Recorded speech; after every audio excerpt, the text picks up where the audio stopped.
Today's webinar is a part of AFCA's On-Demand series. The Alabama Primary Healthcare Association On-Demand training increases engagement significantly as employees are able to take control of their own learning. They can learn at a pace that complements them, easily connect with subject matter experts, access learning materials anytime and place, and immediately put their learning into practice. Today, learners know what they need to perform better, and on-demand training supports this by focusing on context and productivity. On-demand training is a strategy that involves making learning solutions available anywhere and at any time. When used in the right way, it can lead to higher engagement, performance, and productivity. To access our on-demand webinars, you can go to our website, www.alphca.com, and log into the Member Access portal. If you're not a member, you may register to become one. We're very pleased to offer these webinars for anytime access.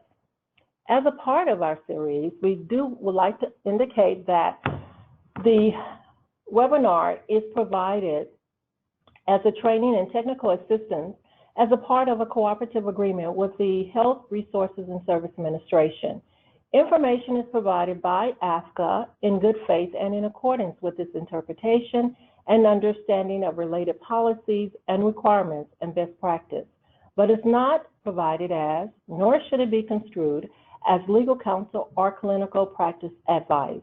Organizations maintain sole responsibility for ensuring compliance with related federal, state, and local laws and rules. As we look at today's webinar, Mastering Health Center Program Requirements, HRSA Operational Site Visit, known as OSV, Orientation. Our presenter is Celestine Drayden, Health Center Programs Manager at Alabama Primary Healthcare Association. As we look at the objective, we would like to provide this orientation about the HRSA OSV process to assist health centers and lookalikes in preparation for on-site assessment and verification. Our sources today are from the Health Center Programs Compliance Manual issued by HRSA, last updated August 20th, 2018, and the HRSA Health Center Site Visit Protocol, last updated April 18, 2019. As we begin with the process of the OSV, we're going to do a general overview, and then we'll go into more specifics in future slides. The purpose for the OSV is to support the overall effectiveness of the health center program.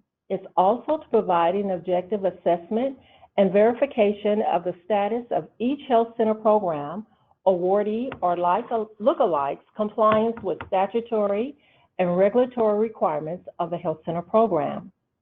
In addition, HRSA uses the Health Center Program Compliance Manual as the basis for determining whether health centers have demonstrated compliance with the statutory and regulatory requirements of the health center, as well as the service site visit protocol.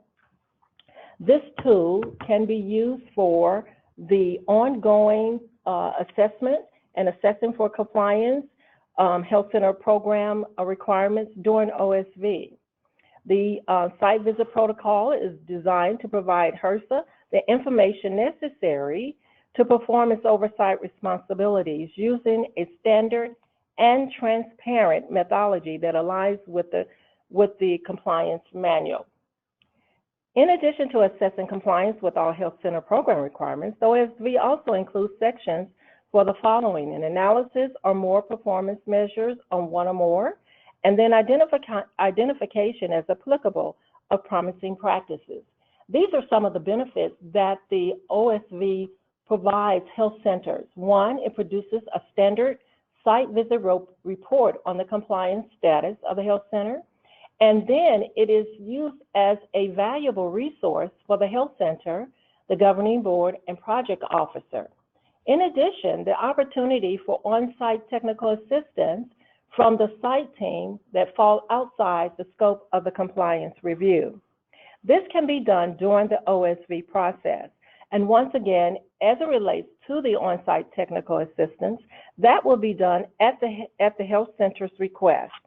And then as it relates to those various areas of health center operations that fall outside the scope of compliance, with that being recommendations and technical assistance information provided by the on-site HRSA site team, that information or recommendation or suggestions will not be included in the final site visit report. Once again, the site team may share recommendations or limited technical assistance on various areas of health center operations that fall outside the scope of compliance review. Who participates? Well, there's a team of 3 HRSA consultants who have expertise across all 18 essential health center program requirements in governance and administrative. That's one consultant. The second consultant is a clinical expert, and the third is a finance expert. These consultants are pulled from a pool of HRSA consultants through a contracted services. So that way they will provide objective on-site and verification assessment during the operational site visit. Next, the assigned on-site project officer from the Bureau of Primary Care. This is a new step that was added 2 years ago when the compliance manual was issued, and in addition to the site visit protocol, where the grantee project officer will not be available during the OSV process. Once again, keeping this process in an objective approach so that the on-site presence of federal presence will provide assistance to the on-site HRSA site team. And the primary care associations are also encouraged to participate at the invitation of the health centers, such as an exit conference or either the entrance conference. Let's talk a little bit about the roles of each one that were mentioned in the previous slide. The BIPIC project officer's role, once again, there are 2 project officers. You're going to have your grantee project officer that is involved at the beginning, and then you will have an assigned project officer who will be on site during the OSV process, throughout the OSV process until its completion. The grantee project officer initiates the technical assistance task request for the OSV. The grantee project officer coordinates kickoff conference calls. Grantee project officer does a soft handoff to assigned on-site project officer. Then the assigned on-site project officer is the point for programmatic project questions. Assigned on-site project officer provides required documents to the HRSA OSV site team. The assigned on-site project officer is has presence during the OSV process. Assigned on-site project officer participation in entrance and exit conferences during the OSV, and then the assigned on-site project officer review and approve the site visit report, as well as the assigned on-site project officer will initiate the continuing resolution opportunity, otherwise known as CRO process, for condition resolution. The HRSA reviewer's role. They will respond to the technical assistance task request. They will participate in a kickoff conference call. They will review documents in the pre-site OSV protocol section, as well as they will go on site to conduct organization-wide assessment and verification process. They will conduct interviews with the CEO and key management team, health center staff, and the Board of Governors. They may provide on-site TA at the health center's request on operations of the health center that falls outside the scope of the compliance review, as mentioned in the previous slide. Then they will complete site visit report deadlines. What is your role as a health center? You will participate in a kickoff conference call. You will provide required documents to the HRSA site team. You will confirm staff availability as it relates to the OSV agenda. You will confirm the Board of Governance availability during OSV, particularly your board chair or other officers of the board at the entrance and exit conferences. You will also arrange for a dial-in to the entrance and exit conferences for your off-site board members' participation. Arrange meeting space and internet connectivity for the HRSA site team and assigned project officer. Then you will provide a showcase of the organization during the OSV Interest Conference and invite the PCA to participate in the interest and or the exit conference. Now, we've talked about who participates, what roles that each participant has in this operational site visit. Now we're going to look at some of the pre-site OSV preparations. As we mentioned, the project officer, the grantee project officer, will coordinate that date selection via formal email regarding the dates for the operational site visits. They will usually provide, you will be provided to our reply with dates is priority, number one. What is your second date? Or a third date, which will be your alternative dates, providing the additional first date. Then after that is done, then the OSV dates are confirmed. So everybody involved will have the finalization of the OSV dates, as that would include your project officer, the health center, as well as the consultants. Then there will be a schedule for a pre-site kickoff conference call. At this particular time, the assigned OSV project officer, the OSV HRSA team, and the health center will participate on this kickoff call. The kickoff conference call is an introduction for all that are involved in this process. The OSV's assigned project officer, the OSV HRSA team, site team, the OSV agenda expectations, and on-site logistical details. A great opportunity to ask any questions, get clarity on what is expected by all of the participants involved in the OSV process. Grantee project officer will do a soft handoff during the call to the assigned OSV HRSA project officer. The deadline will be established to send pre-site documents as listed in the site visit protocol to the OSV HRSA site team, and how to submit, either using a standard email or SharePoint, Dropbox, Google Chrome, or other electronic methods.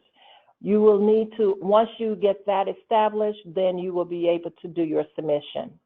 Then you will also, during this pre-site kickoff call, get clarity on how the on-site documents refer to the current HRSA site visit protocol, as is listed in each section of the program requirements, should be available for review. That means that will you have that information available in combination of hard copies with copies in a binder, in 18 binders, or what the number of binders that will be needed in order to have the documentation present, or will you have that on a thumb drive, or will that be a CD, or will that be an intranet kind of way of having access for the HRSA site team to be able to review? Note this, on-site documents are required for the review the first day of Health Center OSV. If documents are not available day one, the requirement is non-compliant. There will be no opportunities during the operational site visit to revise or fix non-compliant documents for review. No emergency board meetings, etc. So once again, this particular note, please make sure that your team understands that the documents for the operational site visits are and must be required to be available day one at the beginning, not during the middle, but at the beginning of the operational site visit. Should you have further questions, then please contact the assigned project officer at that particular time that will be the presence on during your operational site visit. Another piece of this is that the CEO or the program director should inform the Health Center Board, the management team, and staff. That way that everybody is aware of what is about to take place. Because the operational site visit is an organization-wide verification and assessment, then that means that everyone in the organization will need to be aware when the site visit is taking place, who's coming aboard, who's coming on site, and then exactly what the roles will entail. CEO and management team should review and utilize both the HRSA compliance manual and the latest updated HRSA site visit protocol. Ensure that management team, board members, staff availability for on-site interviews conducted by HRSA site team. Note, the board is encouraged to attend both the entrance and exit conferences. Prepare on-site documents utilizing the Health Center Program site visit protocol. And the HRSA operational site visit documents are available on HRSA's website, and you will see the link here that you can be able to put in your browser and then go directly to that particular document PDF. It is a consolidated list. It's very easy as far as looking at from a glance what you will be needing in order to demonstrate your compliance with the doing the on-site OSV process. HRSA reviewers will or may conduct secret shopper calls, which means that it could be either anyone on the team. In most instances, it's usually the clinical reviewer, just to establish what services are available, the hours of operation, because once again here, you want to be reminded, there are documents that will be requested prior to the visit. So Forms 5A, Forms 5B, Form 5A, which indicates your services, Form 5B, which indicates your sites, locations, and contact number, as well as your website will be available. So this will give them an opportunity just to, in order to see that you're demonstrating beyond what is on paper.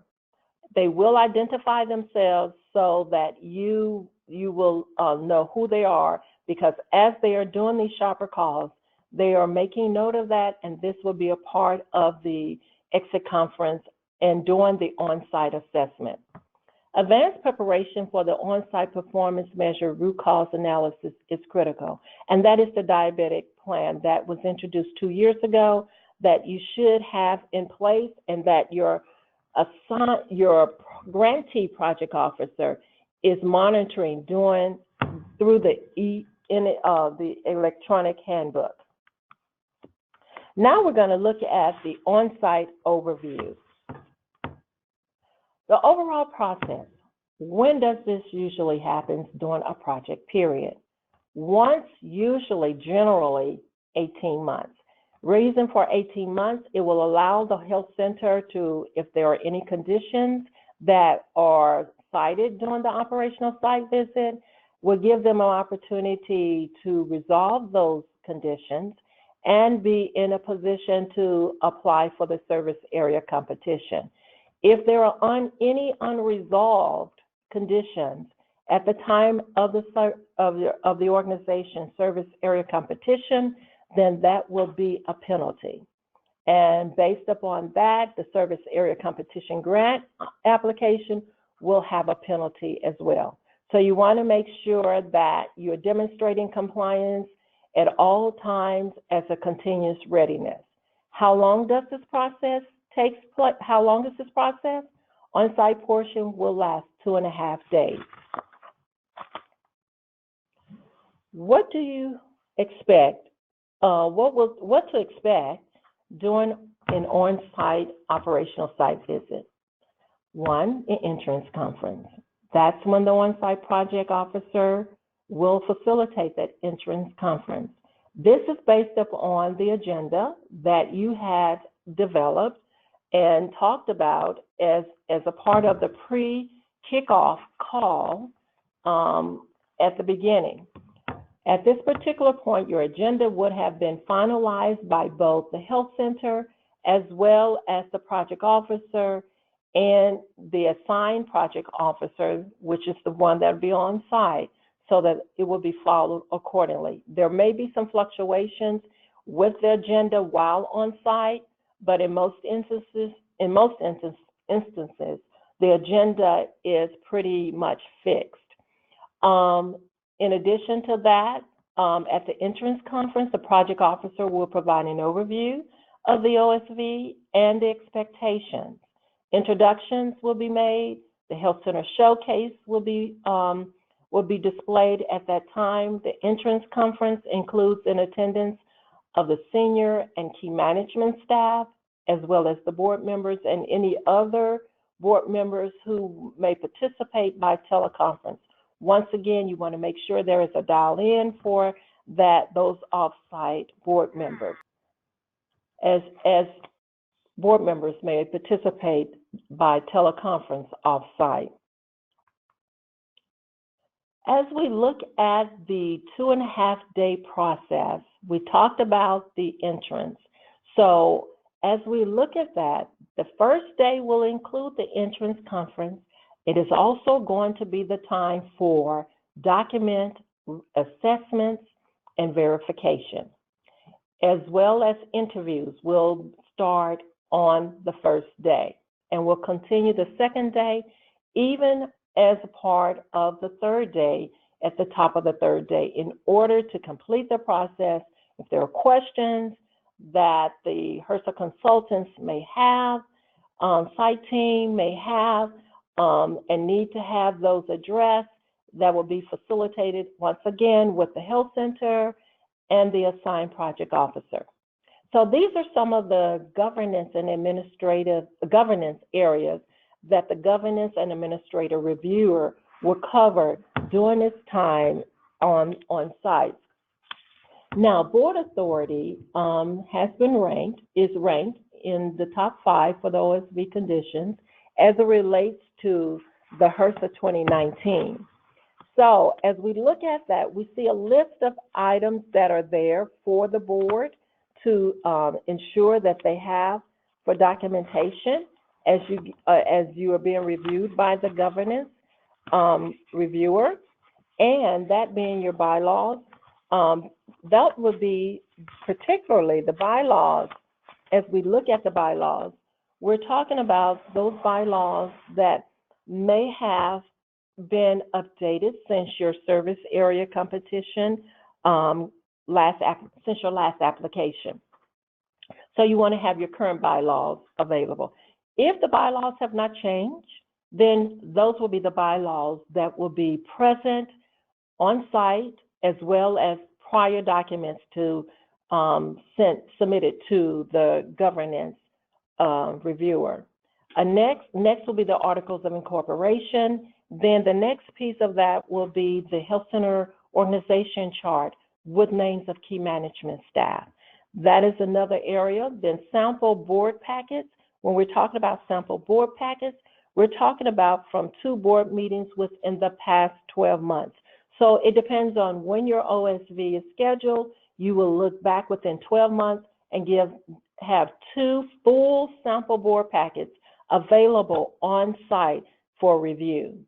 Then the board minutes for the past 12 months. When they're looking at the most recent 12 months of the board minutes, then they're looking to establish that the board, 1, meets 12 times a year, meeting each month because it is required by HRSA. In addition to number 2, that's a part of the bylaws.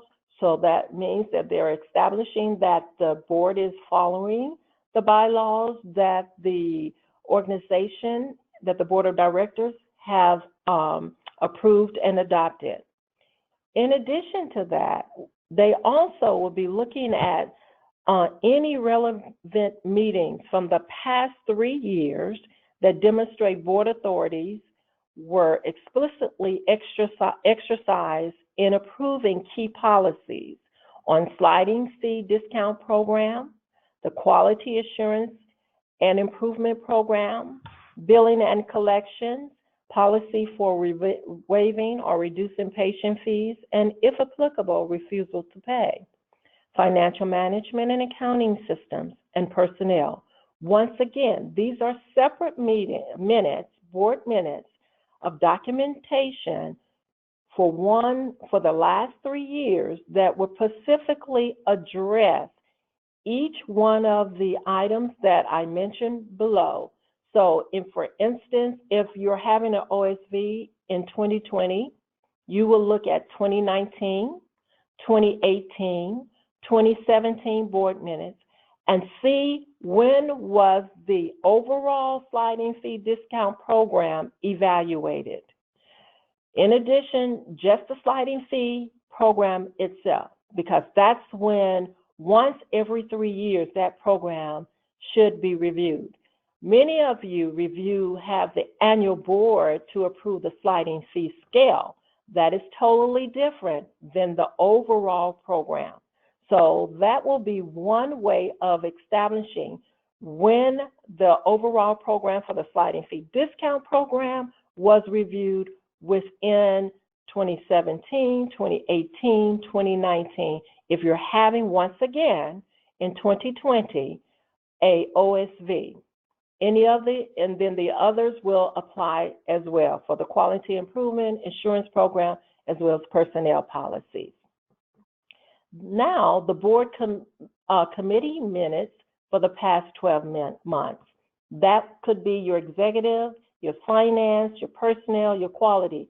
What are those standing boards in the bylaws? Because once again, the bylaws is going to be the basis of determining the functionality and the authority, as well as the role of the board of directors when their board of governance, when they are meeting under board authority. Essential. So if you do have board committee minutes for the past 12 months, once again, this is 2020, so they would need board minutes ranging from 2019 to the date that you're having your OSV in 2020. Also, the CEO's most recent evaluation. They will need to review that as well because, once again, they want to see exactly what is the board actually doing, what is in the bylaws that have been established. Now, there may be a chance that the CEO evaluation may not be done on an annual basis because in the bylaws, it may say biannual.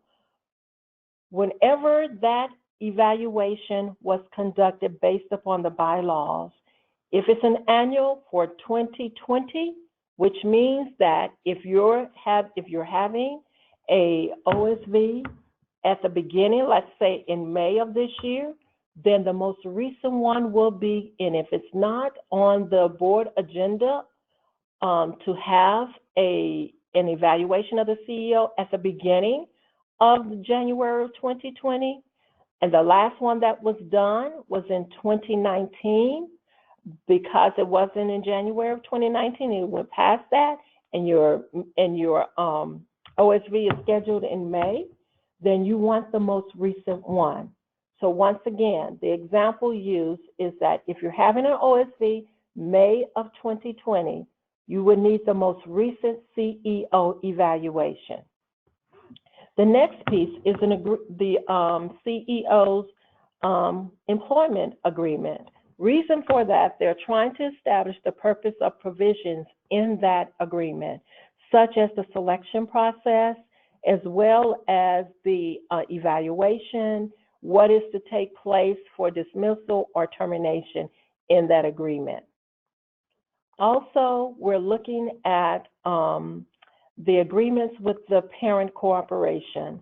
So that means any kind of contractual services, a memorandum of understanding or memorandum of agreements with other entities, other health centers, those kinds of agreements, anything, agreements that may support purchases with federal funding, those agreements need to be in place for review. Strategic planning sessions, activities. What that is entailing here is that they're looking for your long-term or your short-term planning documents that you've held within the past 3 years. Once again, project periods are for what? They're for 3 years. So your strategic planning or your strategic plan should be current within the project period you're in, which is, let's say, if it's the project period starting from 2018, you have 2019 and 2020. Within those 3 years, there should have been some type of strategic planning session. There should also have been a strategic plan developed during those 3 years. They would need to look at that, and they're looking for information that would support capital expenditures, expansion, needs assessments, what are you planning to do as the shift may have taken place in your service area. I would also like to mention that under board authority, when we look at the position description for the project director and CEO, then they're going to be looking at that as it applies to the resume and bio of the CEO and any other key management staff. I would like to point out as well that the board calendar or any related scheduling documents for the most documents for most recent 12 months.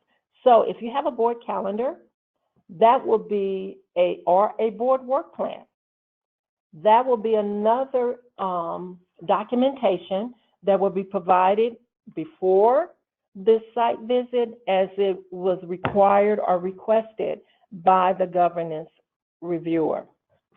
And that is to establish that the board is an action board and not a rubber stamp board. And all of this will be demonstrated through the board, through the documentation for board, under board authority. And knowing that that area is one of the top areas that was ranked last year with the operational site visit, it is a key area when it comes to the board minutes and documentation. CEO evaluation is very, very, very important.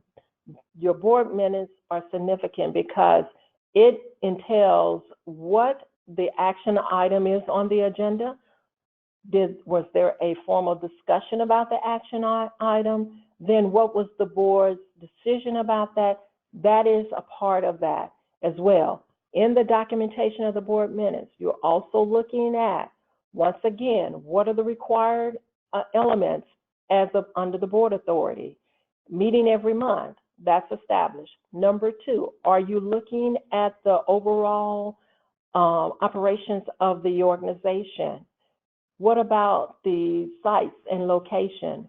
What about the budget? Those things that are required under board of this process, review those minutes and look and make sure when you're reviewing those, if you see anything that has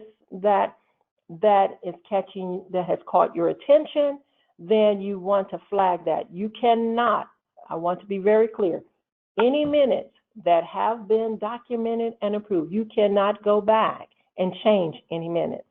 You may amend something to the minutes, but you cannot at any time go back and make any changes on any approved documented minutes. As we look at governance assessment, we're going to look at the board composition status. Form 6A is the board characteristic documentation or a current board list. This will establish that you have, number 1, 51% of your patients, active patients on the board. And then the remaining are representations of the board in other areas of expertise, working or live within the community. A next piece of this is the clinical or billing records within the past 24 months to verify board member status. And when you're looking and pulling this information, it should be an ongoing monitoring process as you look at your board composition, because if you do not have demonstrate the full compliance of the board composition, piece of that being that there are 51% active patients within a range of 9 to 25, because if you have 9 on the board and then someone has failed to be seen and receive any one of the HRSA approved scope of services provided by your health center, then that will make you non-compliant, which means that one of those individuals will have to either be rotated off the board if it has gotten to that point, or if it's time for an OSV. I want to be very clear. If it's time for an OSV and you're just not discovering this, then you still will need to see what would be the best way in order to demonstrate compliance. If there is a vacancy on your board and it is impending on the range on the 9 to 25 as it relates to board members, once again, you need to address that immediately, because that would jeopardize the board authority and, of course, the board, that would jeopardize the organization functionality.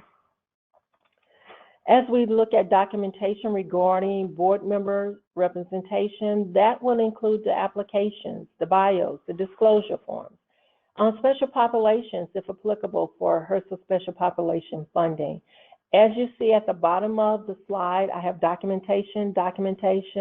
That is what is going to be a part of the whole process during the OSV.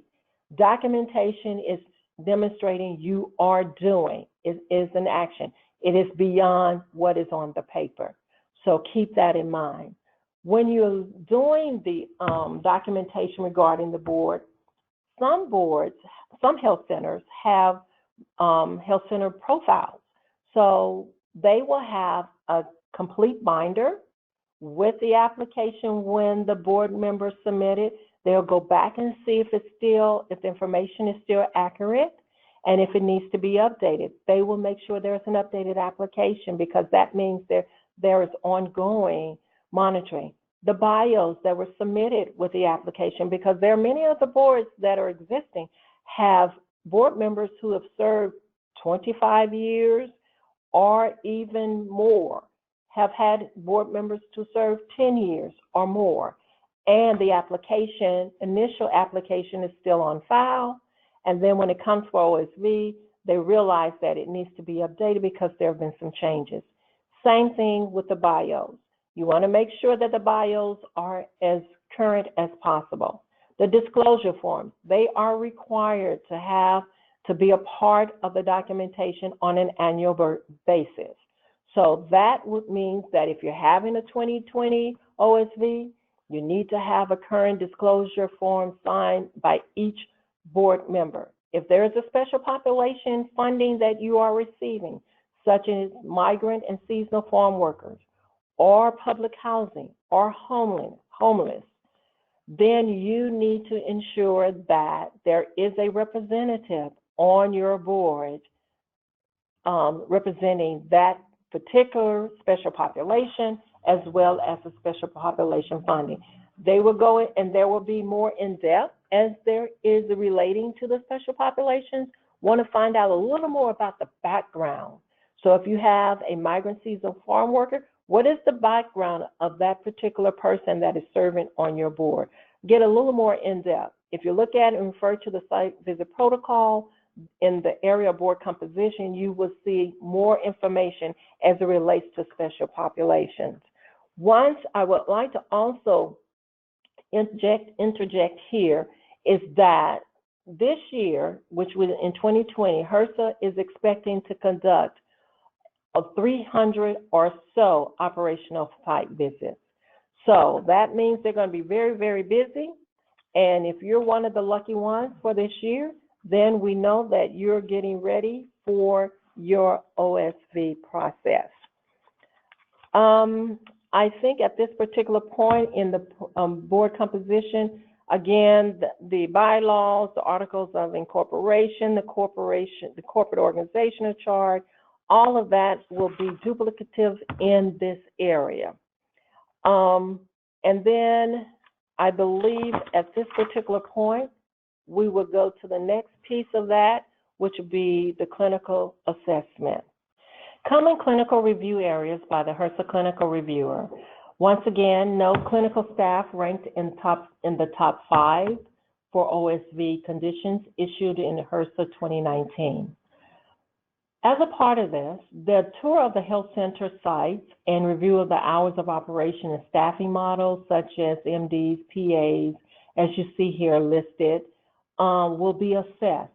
Now, as well as the tour of the health center sites will be determined at the kickoff call, that pre-kickoff conference call that we talked about in the pre-site preparation.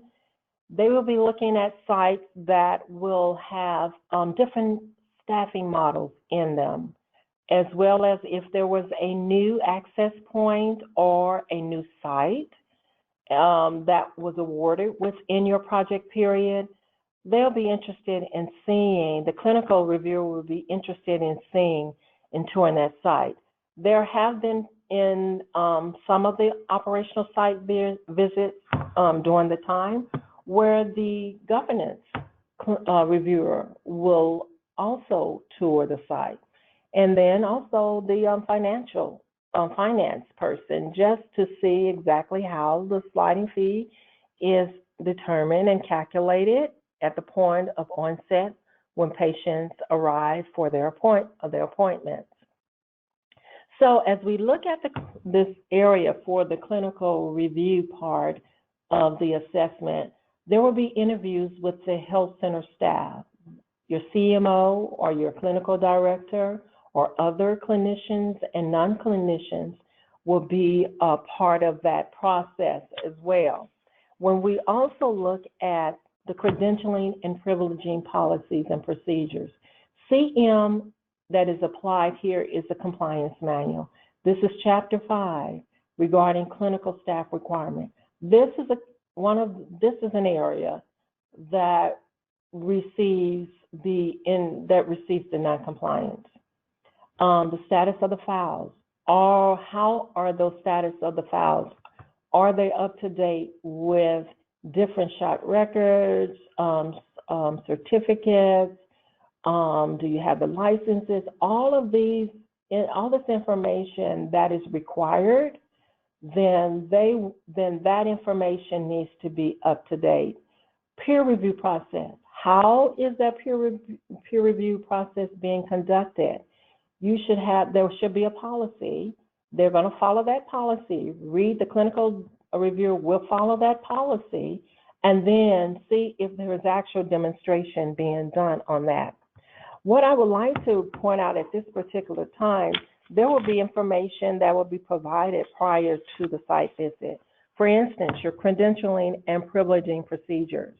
That's including the human resource procedures, if applicable.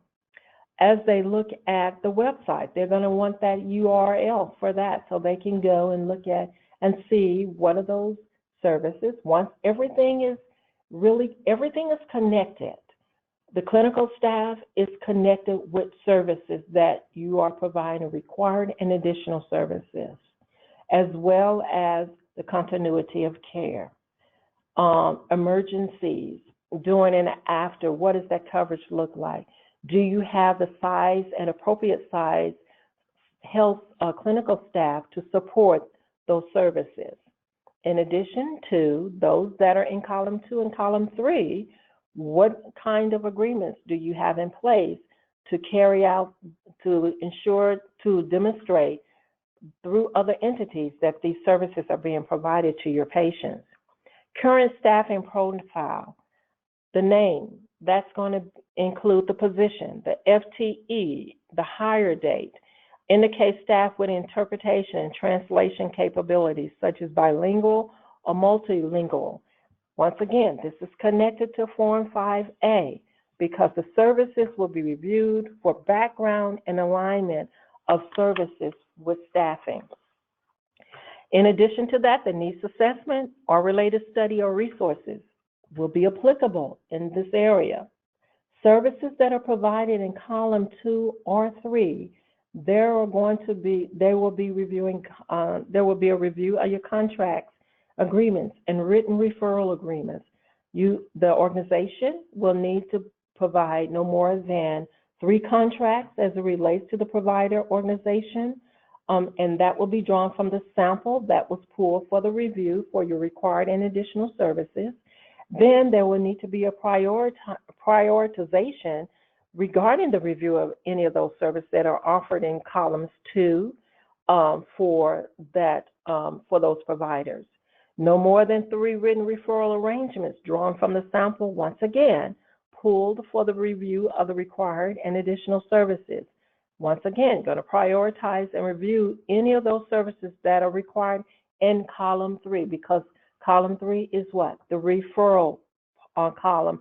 That means you refer outside of the health center, and that is a special agreement set up between the health center and the referral physician or referral provider.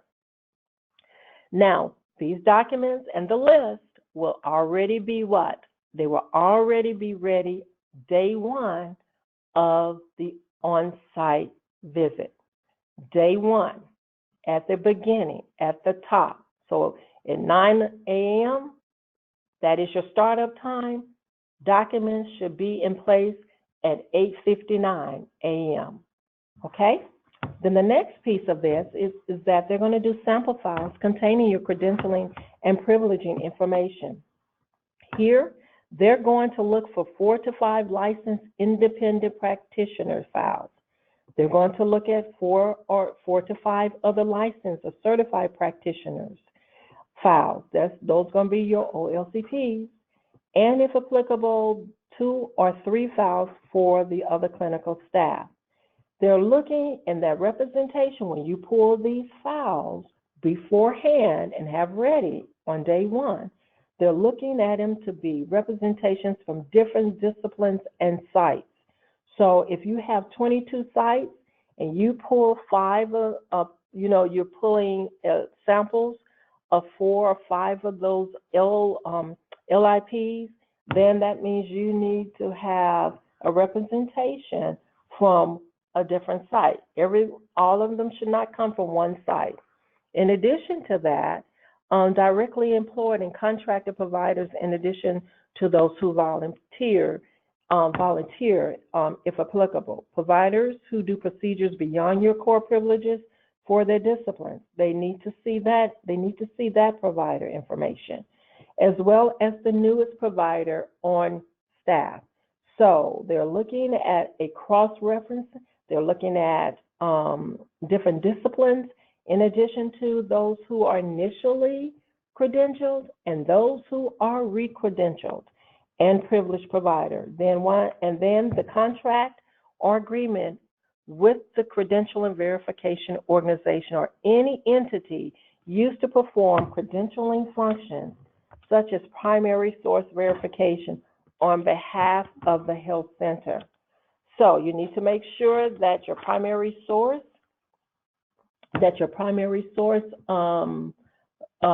agreement is in place, and that you have all of your providers with a primary source verification. And then, as I mentioned, because this is all linked back to Form 5A because of the services that you're providing, column 1, column 2, column 3. The last piece on this slide is, and you see I have policies. You see policies, policies. Once again, significant.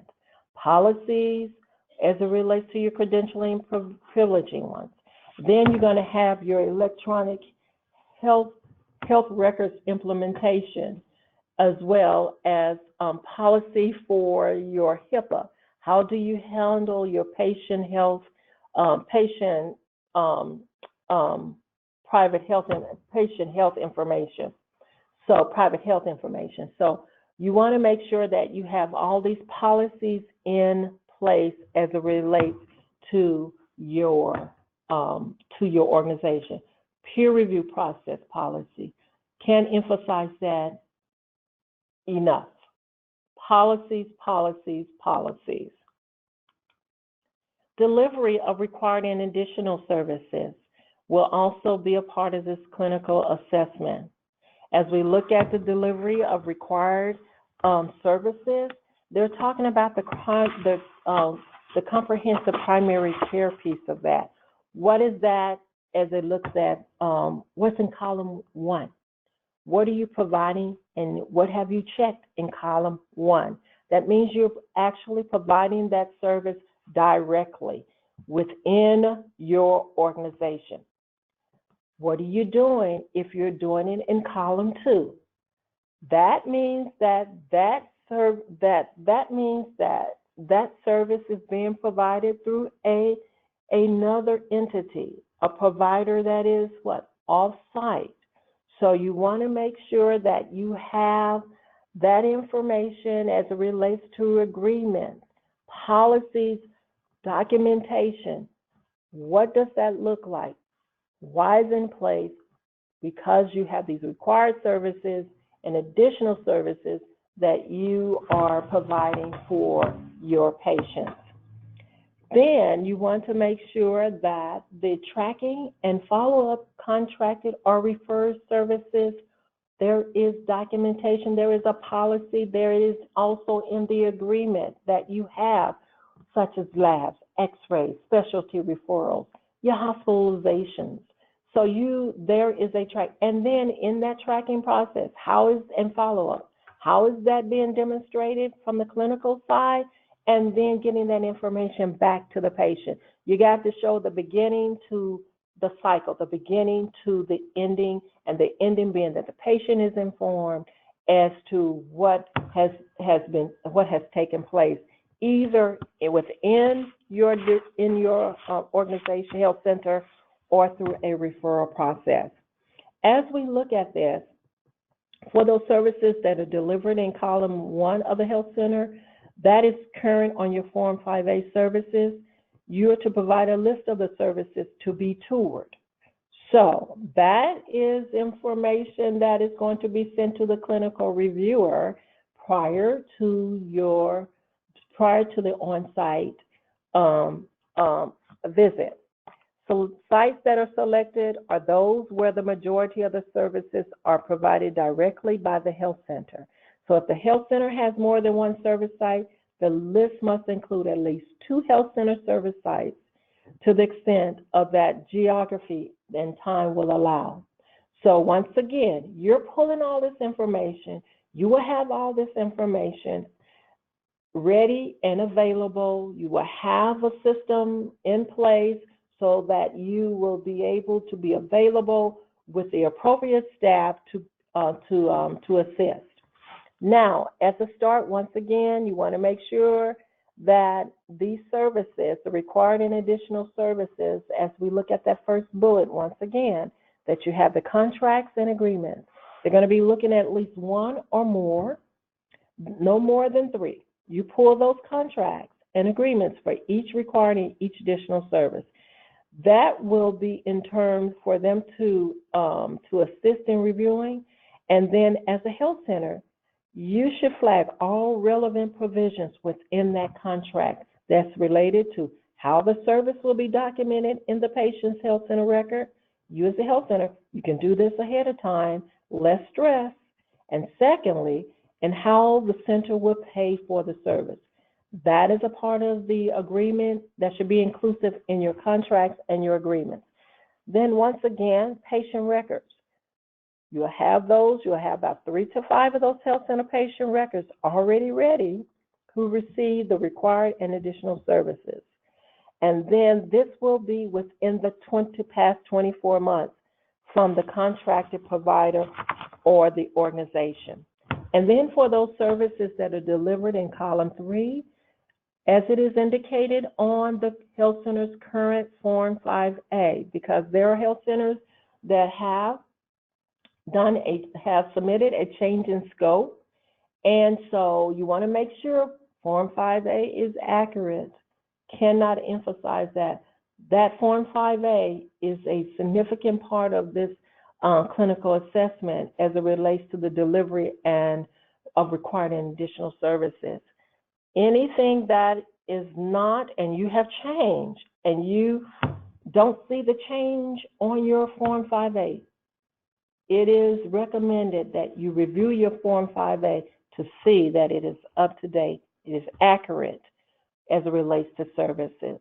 HRSA is, in the meantime, is looking at they're doing an assessment of Form 5A because many of the health centers find it challenging as a part of the operational site visit, assessment, and verification.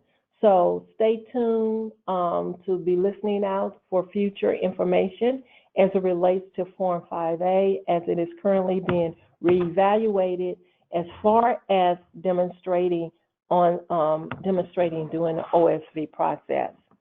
Now, column 3, we want to ensure that those services that are delivered, that it is current on Form 5A, whether or not the service is also delivered in column 1 or column 2.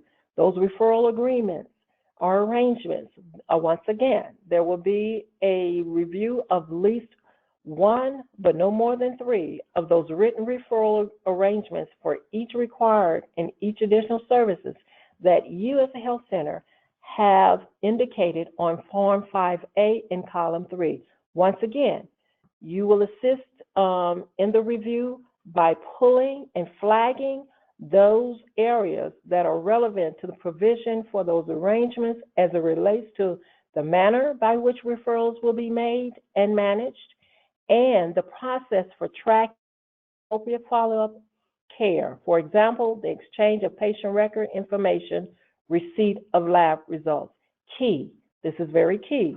Once again, referral arrangements, when you're looking at those agreements, as you are preparing for your operational site visit, review these contracts in columns 2 and 3. Column 3, review that information. And then, of course, the patient records that fall under column 3, once again, as a referral, 3 to 5 of those health center patient records for the patients who have received required and additional services within the past 24 months from the referral provider. As we move on to the after-hours coverage, as you look at after-hours coverage, you see that it is indicated that system will be tested. Yes, it will be tested because at this particular point, they're looking at your after-hours coverage policy, because the operating procedure for addressing those medical emergencies during center's hours of operation and operation procedures for responding to patient medical emergencies after hours will be sent to the clinical reviewer prior to the on-site assessment. This will prompt the secret shopper calls, as mentioned in the previous slides. So once again, you can test your system by looking at your policy, your after-hours coverage policy, to see if the policy is being demonstrated thoroughly by the answering service that you may have answering, by the provider who's on call, all of that entire process. You want to make sure that you have all of that information, that you have documented yourself, that your system for after hours coverage is actually being demonstrated. Don't want a policy that was done in 1999 and you're doing something in 2019 differently with the after-hours coverage process. In addition to that, want to make sure that the staffing schedules for up to 5 service delivery sites that identify individuals with current certification and basic life support at each site. That will be provided to the clinical reviewer prior to the on-site presence. So that will be submitted in that process once the organization has established that. On-site, as it relates to the after-hours coverage and the medical emergencies during and after hours, the provider on-call schedule and answering service contract, if applicable, then that means the health center who's on for the health center who's on providers cover after-hours call. Written arrangements with non-health center providers, entities such as those as hospital lists, other providers in the community, nurse call lines, need to look at those policies as well as the contract for those after-hour coverage. And then list of service delivery sites with the names of at least one individual, clinical or non-clinical staff member at each site trained and certified in the basic life support, including a copy of that individual's current certification, such as the credentialing file for a licensed independent practitioner or other licensed or certified practitioner, certification of training if non-clinical staff. Then instructions or information provided to patients for accessing after-hours coverage.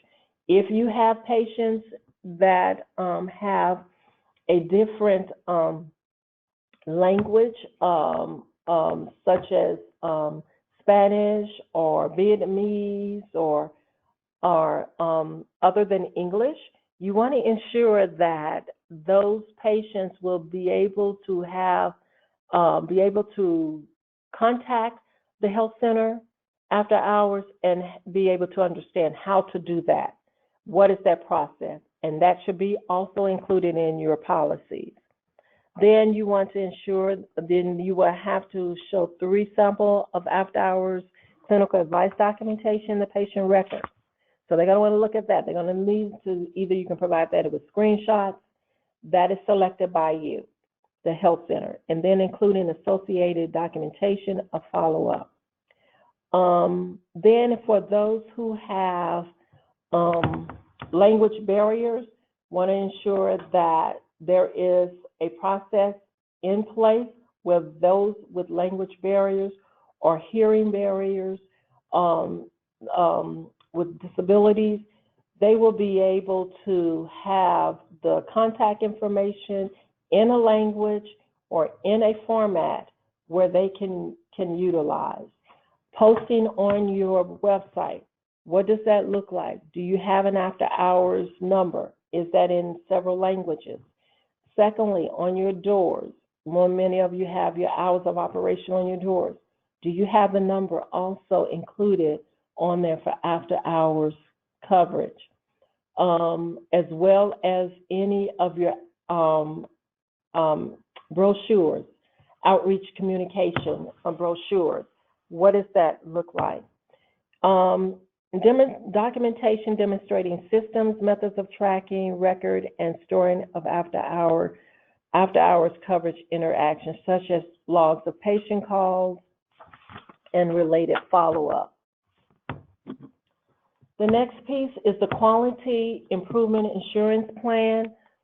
As we look at the Quality Insurance Plan, you want to make sure that you have, excuse me, that you have the Quality Improvement and Quality Assurance Committee meeting minutes, the service utilization analysis, which, for example, could be your productivity, your appointment availability, no-show rates.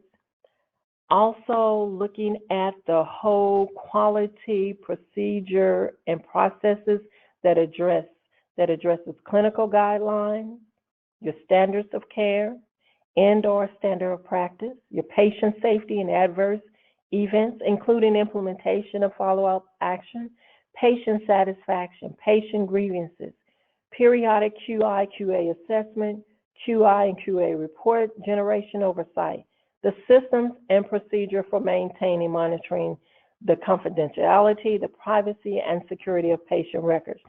This information, those listings that I just gave you, that will be provided before the clinical reviewer on the site team arrives on site. Those things that will be actually looking, as well as two samples of your QI and QA assessments from the past year or related reports resulting from those assessments. You need the job description or individual who oversee the QI QA program. PIN, that is a policy that should have been presented to the board as to who that quality or what does that look like when it comes to the designee for that particular position. Samples of 5 or 10 health center patient records using live navigation of the electronic health records, screenshots from your EHR or actual records if the records are non-electronic and EHR records. Now, this would include clinic visit notes or any summary of care. Once again, this is done prior to the arrival of the HRSA site team. So this information needs to be ready. This last piece that I've indicated, starting with the sample patient satisfaction results, refer to page 53 of the quality improvement in the site visit protocol, and it will have the information that you need. In addition to that, they're going to need the documentation for related systems that support your QI and QA, such as your event reporting system, your tracking resolution and grievances, and dashboards. And then once again, schedule of your QI and QA assessments. As it relates to the role of the governing board, we just spoke about that. As far as your QI plan, any clinical policies and procedures, the piece of that would need to be presented to the board. The policies would need to be presented to the board. The quality plan would need to be presented to the board for documentation and for review, assessment, and discussion by the board so it can be documented in the board meeting minutes. Clinical leadership and data to support board decisions. How are you presenting this information? Through dashboards, through tables, through charts. What are you doing in demonstrating how the delivery services are being done? What is the productivity on that? The results of the after-hour coverage, what does that look like? What does the quality plan look like and quality improvement? What does that look like? What does that entail?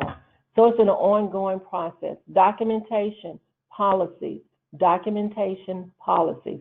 Board approves policies. Documentation, demonstration is done through the health center staff as they continue to demonstrate the compliance for the HRSA program requirements.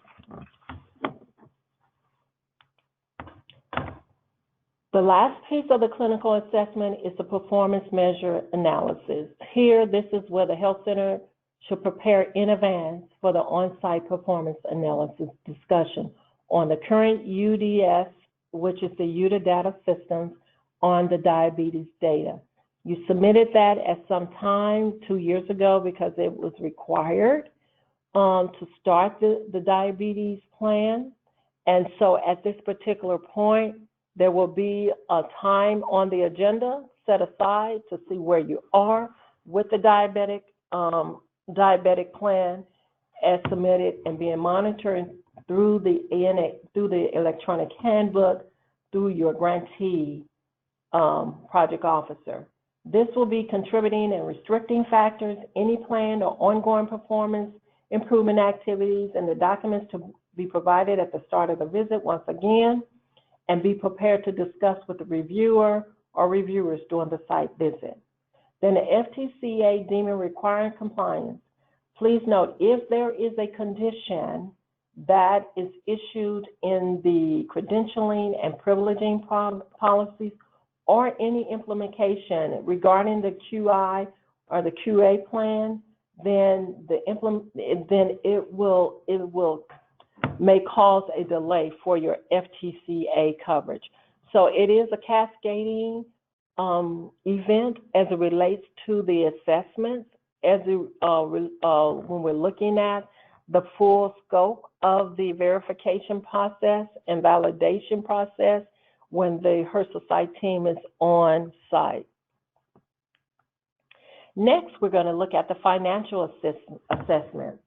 There are some common financial areas that we have listed and made a part of this process so that you will be able to see what are some of those areas that will need your attention as you are ongoing assessment with your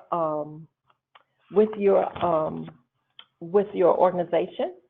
So sliding fee discount ranked in top 5. Matter of fact, it was number 1 on the OSV condition issued in HRSA 2019. Based upon the sliding fee discount program, this is applicable to HRSA approved scope of project. So at this particular point, prior to then, you're going to send the sliding fee discount program policies to the financial reviewer, the sliding fee discount procedures, the sliding fee discount schedule, including those that differ by service or service delivery method, if that is applicable to your organization, any related policies, procedures, forms, and materials that support the sliding fee discount program, such as samples of registration and scheduling, your samples of a financial eligibility form, screening, enrollment, patient notification, billing, and collection. In your policy for your sliding fee, you need to indicate that there's a definition for family size and what is a family. So you need to define that within that sliding fee policy. If you do not have that, recommendation is to develop one and then to review it, and then once you reviewed it, then of course it would need to be approved by the board. Sample of patient records and other form of documentation of patient income and family size will be reviewed. Form 5A services provided in columns 2 and 3. Once again, that's going to go when they're that will be applicable for those, should be in the language of the agreements that the organization has with the provider, that of another entity or referral provider. Then your current sliding fee scale.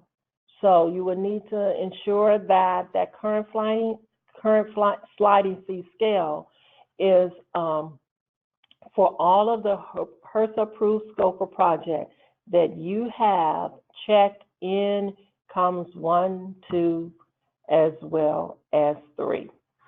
On site, you will have samples of at least 5 to 10 records, files of other forms of documentation of patient income to ensure that the sample includes records for patient income and family size of those who are uninsured and insured patients. And then the initial assessments for income and family size, as well as reassessment. For any service that is delivered in column 2 through via column 2, then there will be at least 1, but no more than 3 written contracts agreement or for each required in each additional service. Again, same thing for column 3. If the board approves a sliding fee discount policy but does not state a specific amount for nominal charge, other documentation is needed, such as the board minutes or the board reports, of the board involvement in setting the amount of the nominal charge. Data reports or any other relevant material used to evaluate the sliding fee discount program. Once again, sliding fee discount program should be, the overall program should be reviewed once every 3 years. Sliding fee scale, at least annually, because of the federal poverty guidelines that's issued at the beginning of the year in January, so that it can be reassessed, because it will have an update as to what the family size and income should look like in that current year. Because the sliding fee has so many moving parts, that's why it is one of those areas that you really need to review and ensure that you have all of the 12 elements addressed, and that there is documentation and there are policies for that particular program. Interviews will be conducted with Health Center CFO or CFOs, the billing manager or other selected staff or board members. Then, in addition to that, financial and cost data, which is your UDS data, the patient visit counts, pulling that information as well, and analysis of selected financial performance measures. So you will get leadway as to what that should look like, so you'll be able to provide that, at the beginning of the site visit. And then schedule of the fees and charges. So you want to make sure you have your current fee scale, your fee schedule available.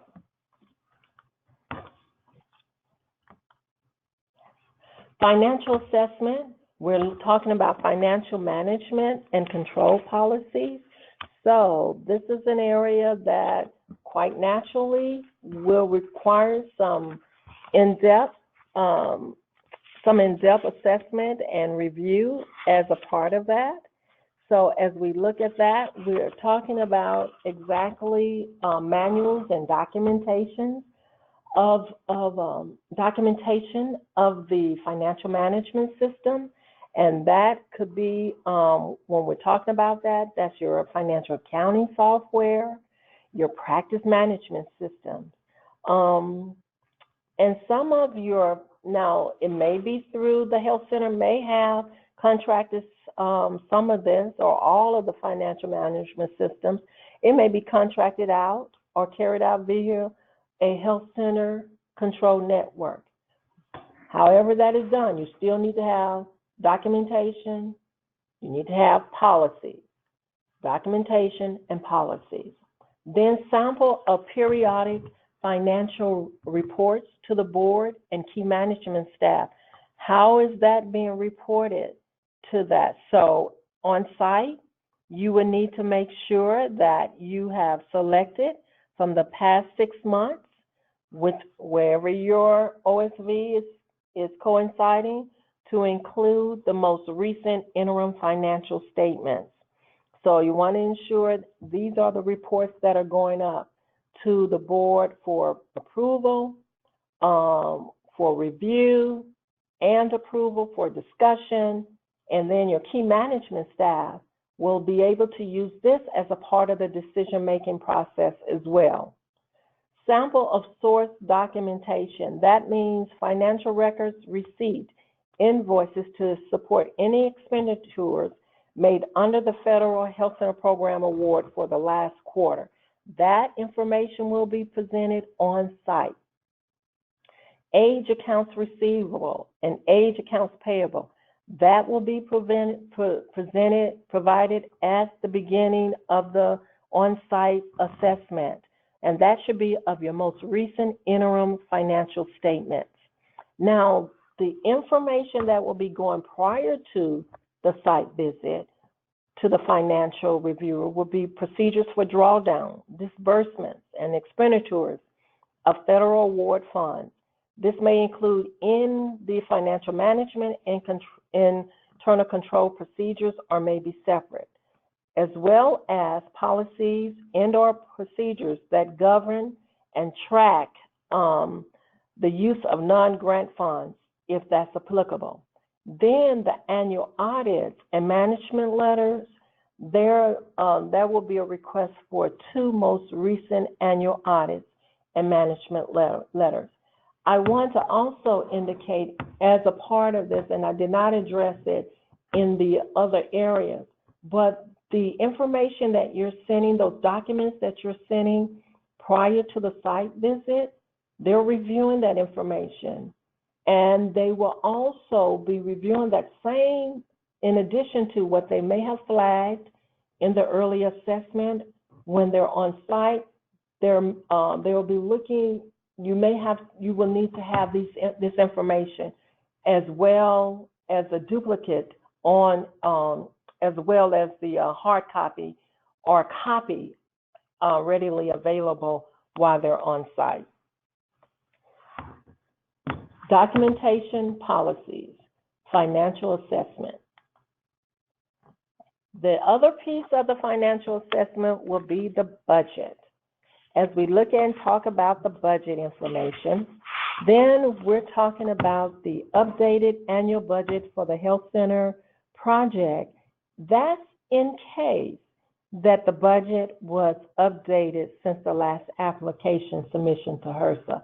This is a document that will be done prior to the on-site assessment that you will provide to the finance reviewer.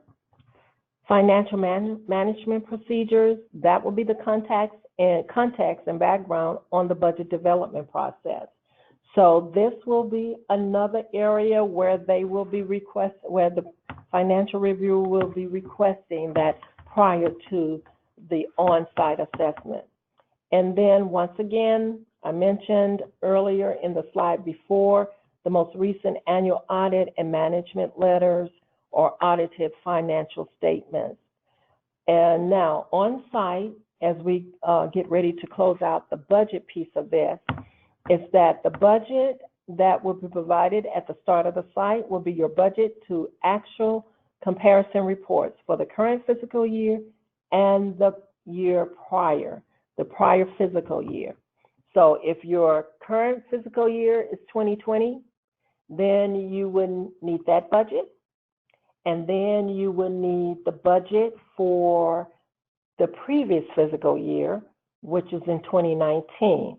However, if it's a calendar year or if it runs on a different type of other than calendar year, then you would need the budget for that for them to do an actual comparison.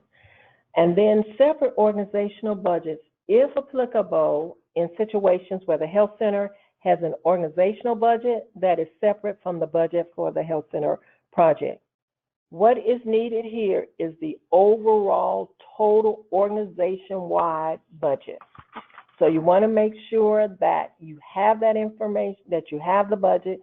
This is an area too that has been cited in some of the previous operational site visits. But as you are preparing for your 2020 or either 2021 or any future upcoming OSV as it relates to the budget, ensure that the CFO and those who are particular assigned that has input or review and monitor the budget is following this information as closely as possible. Review the health center approved scope of project, Form 5A and 5B, including any special population funding or designation. So this should, if you are receiving that, that should also be included in your overall budget. The next piece is going to be the billing and collections piece of this.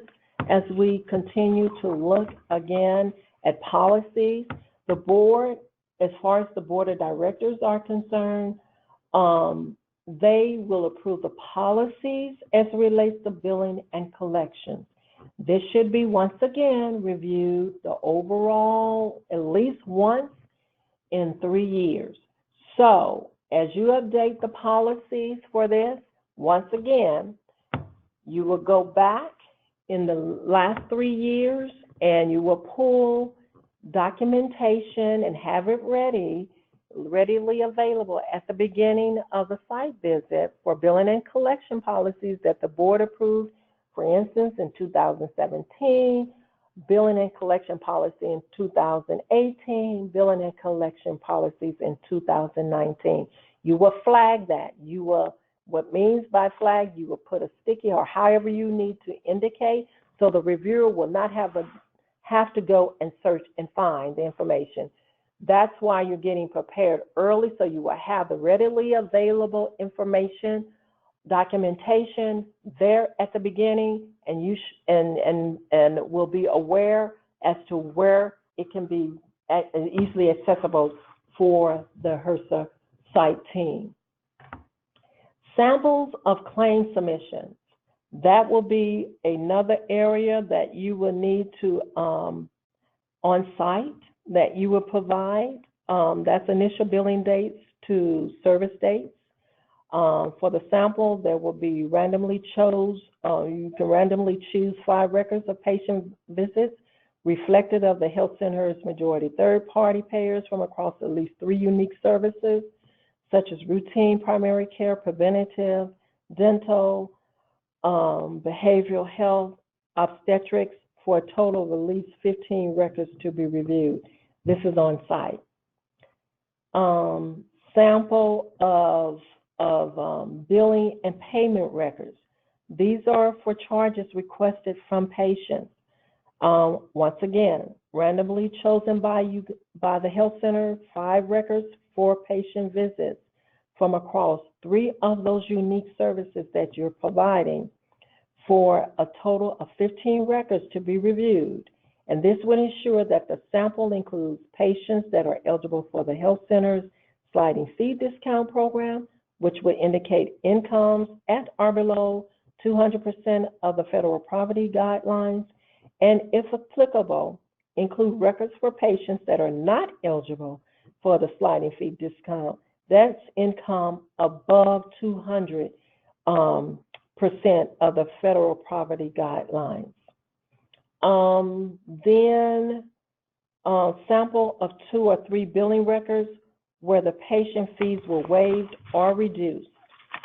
Documentation notifying patients of additional costs of supplies and equipment, but not included in the service. So you want to make sure that if that's what you have, if this is applicable, make sure you have documentation for this as well. Excuse me. Current data on the on metrics such as collection ratios, bad debt write-off as percentage of total billing, collections per visit, charges per visit, percentage of accounts receivable less than 120 days, days in the accounts receivable. That is for the context on billing and collection efforts, trying to see what is sitting out there in your AR as it relates to your policy. If your policy says that your AR in 90 days, that the collection rate and all of that you should have collected those that revenue, and you see something that's sitting beyond those 90 days, it depends on what your policy has in place. So you want to ensure that on site that information is current, and those are the metrics.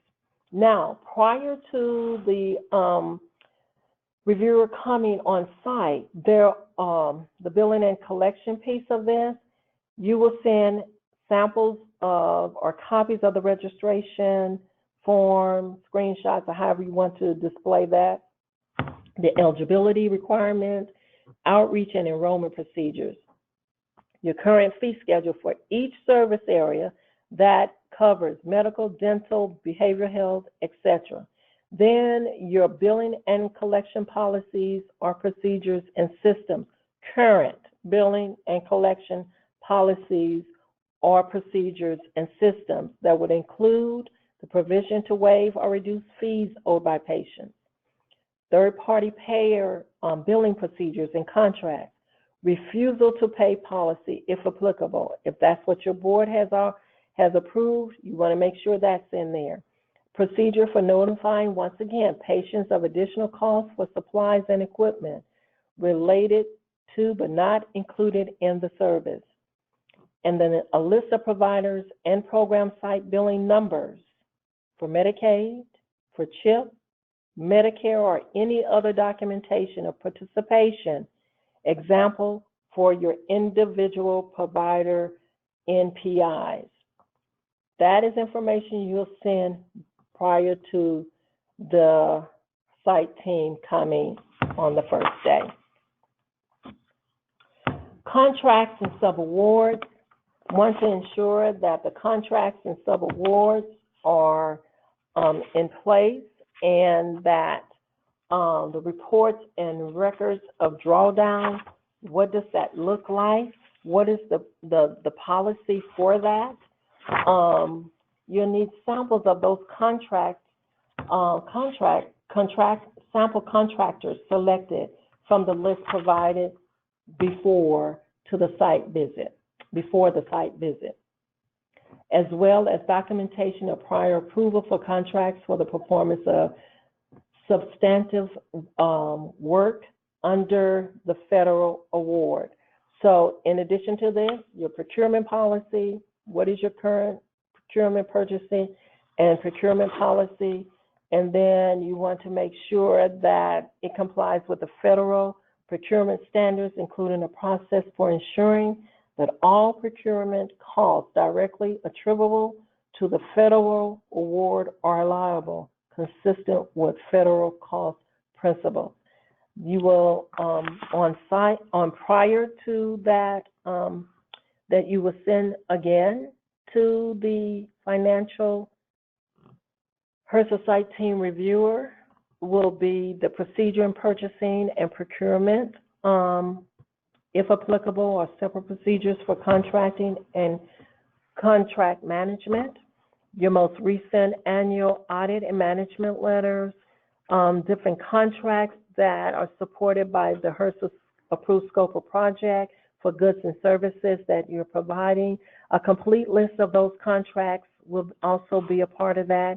Then you will include all active contracts and all contracts that had a period of performance which ended less than 3 years ago.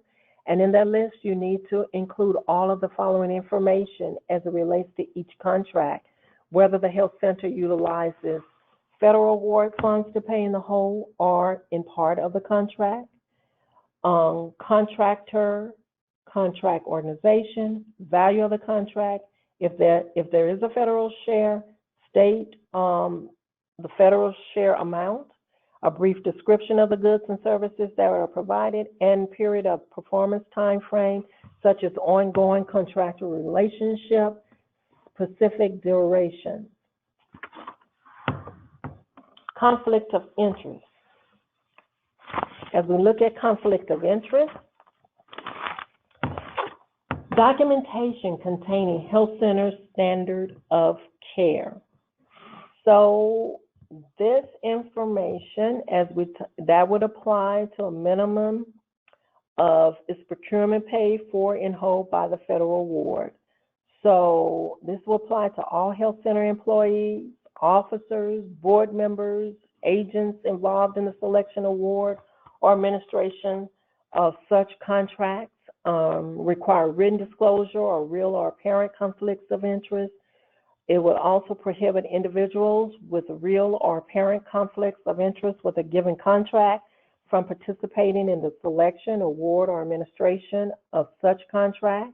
Restrict health center employees, officer, board members, agents involved in selection process or award of administration of contracts from soliciting or accepting gratuities, favors, or anything of monetary value for private financial gain from such contractors or parties.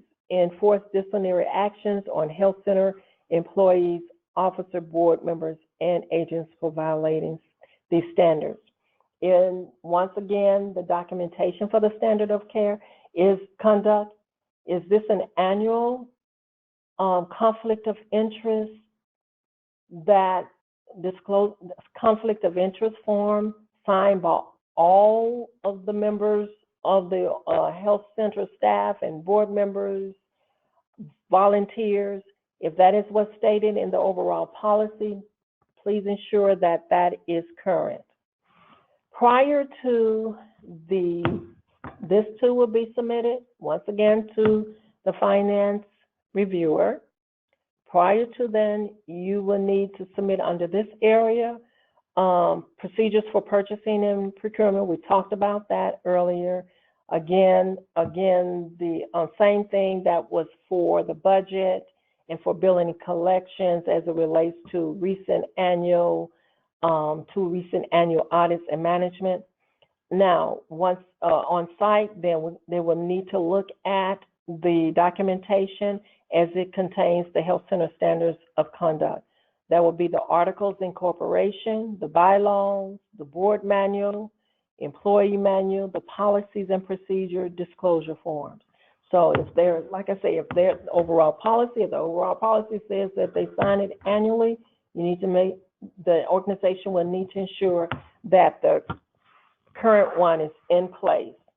Then also, there will be a review of the contracts that are supported by the HRSA scope of project for a sample of half or either 5, whichever is less, of the contracts and related supporting procurement documentation for actions of $25,000 or more that utilize federal award funds.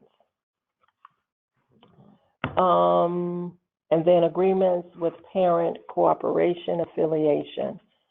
So once again, you want to ensure that your conflict of interest is current in the disclosure form, as well as is available prior and then on site for review. Now we will look at the administrative assessment. Okay, administrative assessment, common areas by the HRSA governance. We'll look at the interview. We'll interview with interviews with the CEO and the program project director and other selected management teams on staff. We'll review the job description and bios, which would be the resumes of the key management staff. Look at your current personnel policies.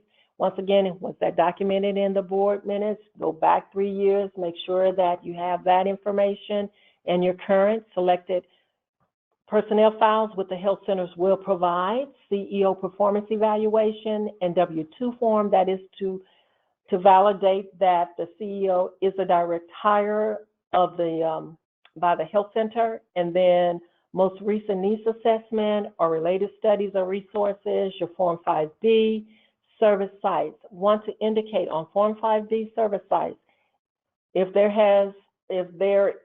address, everything here will need to be accurate.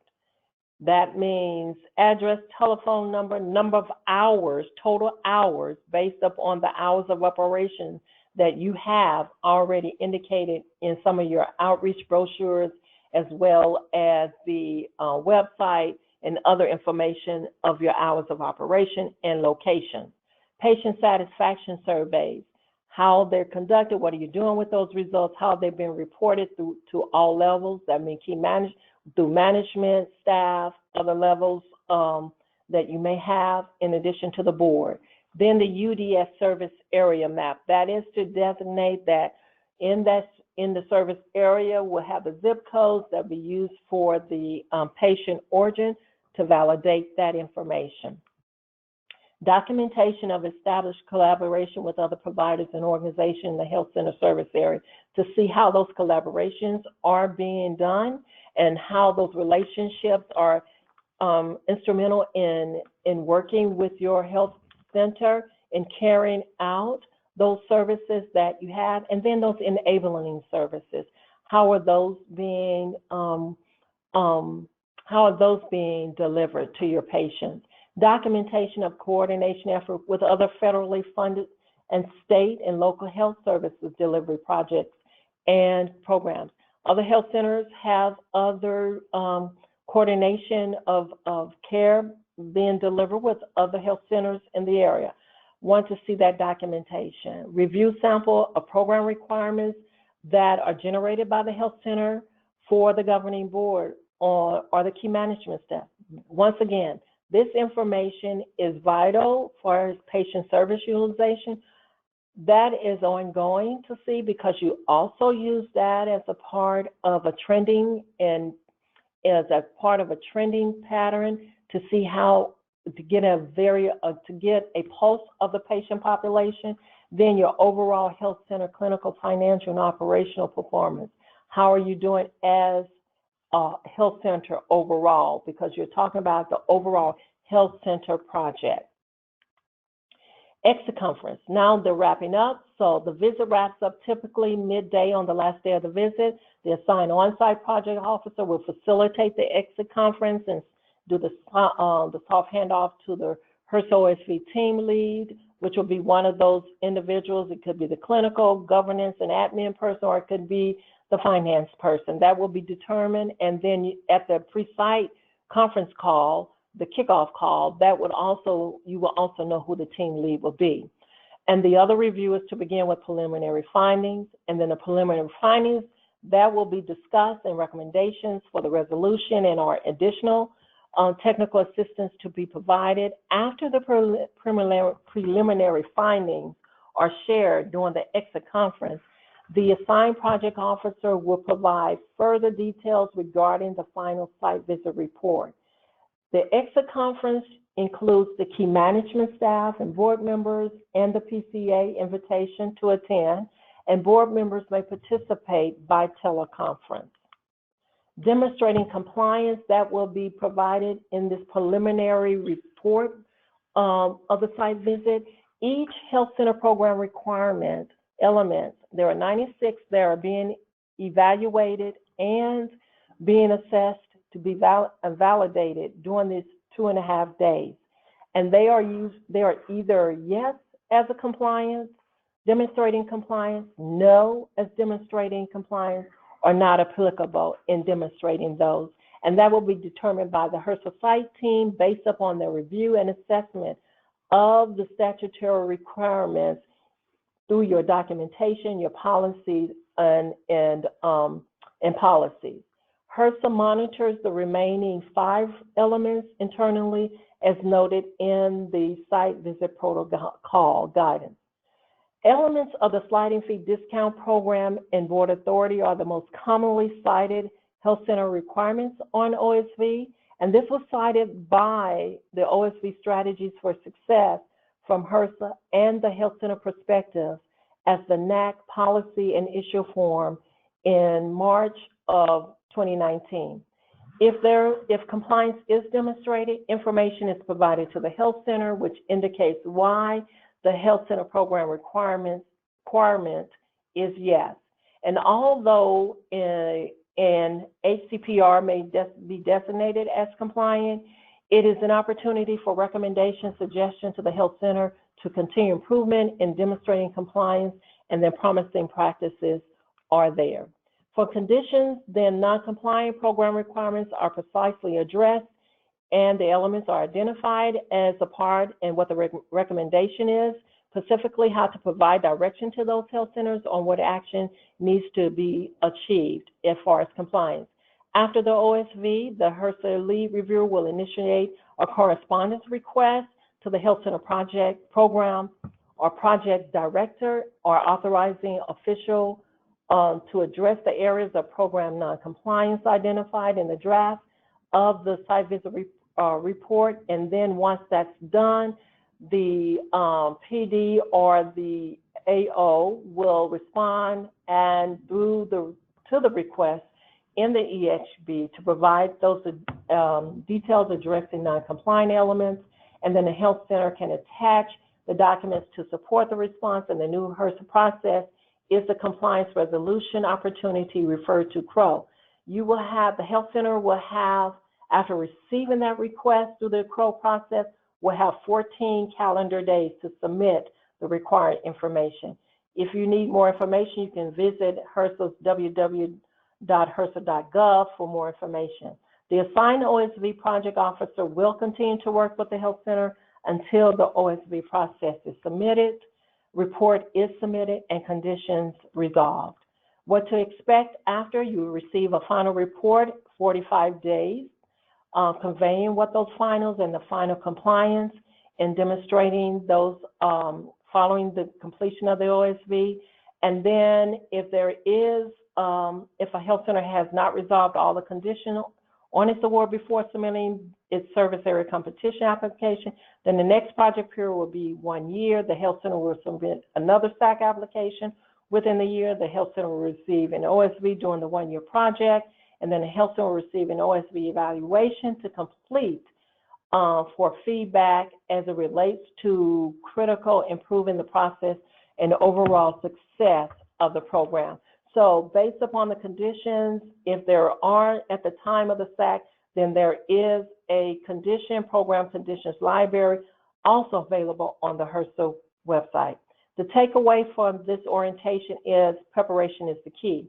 And the best strategy is to be prepared for the OSV by cultivating ongoing compliance at all levels of operation within the board, within the health center, involve everyone throughout the organization, the board and staff. Then take the time to gather and prepare your documents listed on the site visit protocol standardized list well in advance. This is the link.